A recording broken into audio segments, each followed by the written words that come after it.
제가 인생을 살면서 극도로 슬픔에 빠지게 된 사연은 제 유튜브나 제 블로그나 뭐 카페나 이런 걸 보신 분들은 아마 여러 번 보시게 됐을 것입니다. 당연히 이 세상에서 가장 슬픈 일을 친다면, 가장 슬픈 일이 있다면 첫 번째는 배우자가 죽는 거랍니다. 그리고 두 번째는 자식이 죽는 거랍니다. 그 다음에 이제 순서에 의거해서 이제 쫙 나오는 것이죠. 슬픈 일이라는 것이.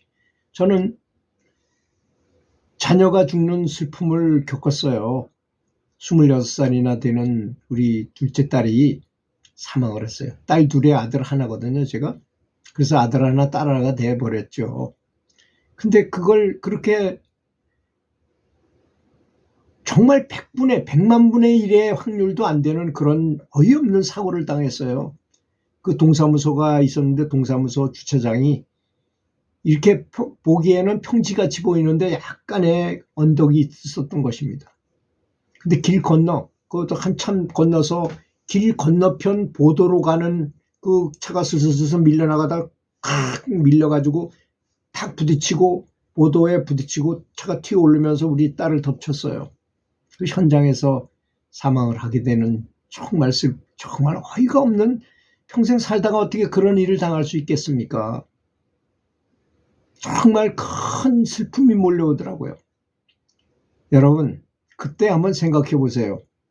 제가 연부를 하거나 명상을 하거나 그게 제대로 됐을까요? 그럴 때도 됐을까요? 전혀 그런 게 안 되더라고요.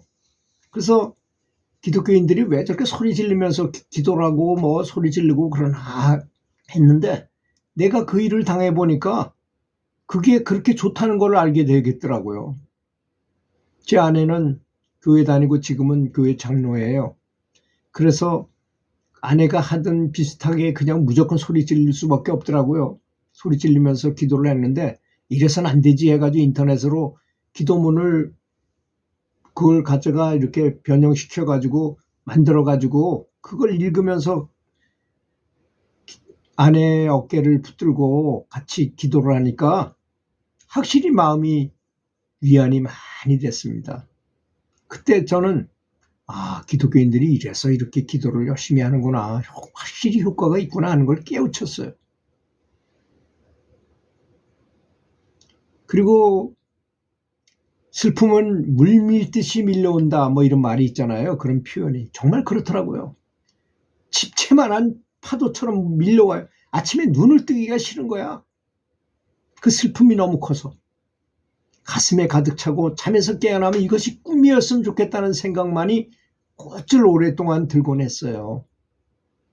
근데 특히 그럴 때 다른 사람들이 별의별 위안의 말을 했지만 결코 위안이 되지 못하고 오히려 제 아내는 붕괴하기를 많이 하더라고요.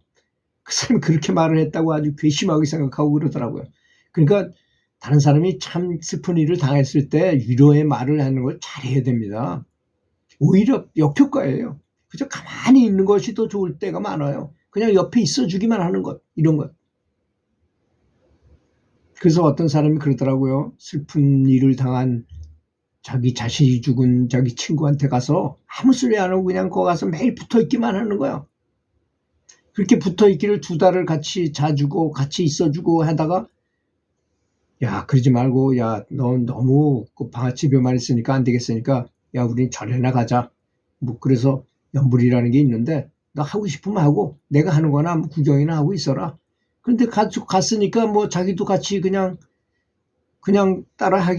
자연스럽게 따라하게 되고 연불을 하다 보니 마음이 차분해지잖아요. 좌우지간 어쨌든 간에. 그래서 연불을 하는 것이 좋구나 하는 걸 깨우치게 된 것입니다. 그러니까 그다음부터는 그 슬픔을 이기기 위해서라도 계속 연불을 하게 되는 것이 아니겠습니까? 그래서 제가 이 고통에서 빠져나오게 된 첫 번째는 그 이별에 대한 에세이집이 있어요. 이별에 대한 이렇게 자식이 사망했다거나 뭐 이런 것에, 배우자가 사망했다거나 이런 것에 대한 슬픔에 대한 에세이집이 있어요. 그런 거를 저 교보문고에 가가지고 한 10권 사가지고 와가지고 계속 그걸 읽어보니까 굉장히 유한이 되더라고요. 거기 그런 말이 나오더라고요. 제일 많이 유한이 된 게 사람은 누구나 다 죽는다. 하지만 시간이 문제다.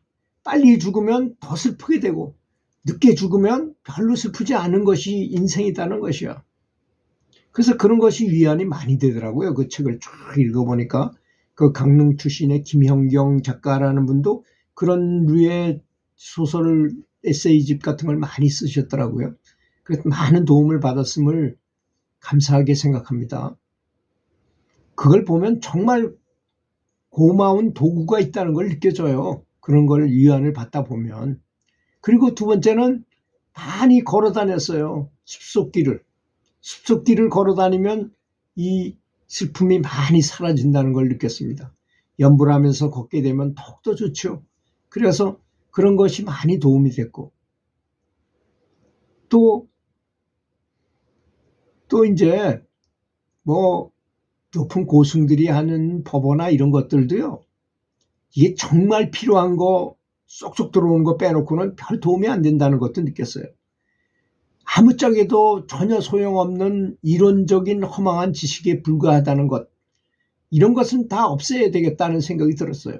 제가 왜 다른 분들의 이야기를 가지고 이렇게 말을 많이 인용해가지고 하지 않는지 아시겠죠? 제가 씹어서 삼킨 것, 내가 소화시킨 것만이 내 것이라는 걸 뼈저리게 느낀 게 된 것입니다. 그때 지식으로 뭐 아는 건 다 소용없다는 거.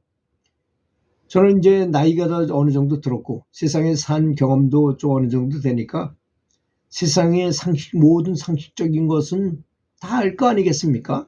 그렇지 않습니까?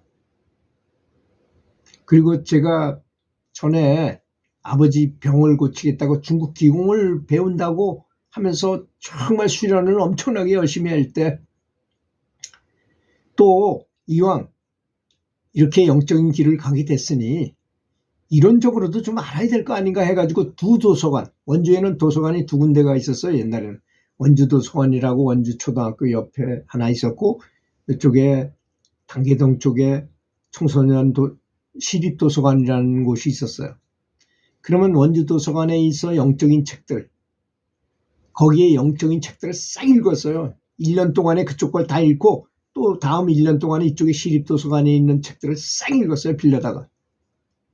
또는 그 자리에 거기 도서관에 가서. 굉장히 중요하더라고요. 그것도 정말 별의별 책이 다 있어요. 거기 보면 어떤 경우에는 그 책에 보면 어떤 사람이 전화를 받고 있는데 벼락이 딱 쳐가지고 이 수화기를 통해서 내 몸을 관통해서 나가서 이 발바닥에 구멍이 뚫릴 정도로 그 구멍이 뚫리는 바람에 죽지 않았어요, 이 사람이. 근데 이 사람이 걸어갈 때 개처럼 걷는데 어떻게 걷는지 모르겠지만 그런데 신통력이 생겼어요. 미래를 예언할 수 있는 능력이 생겼다고.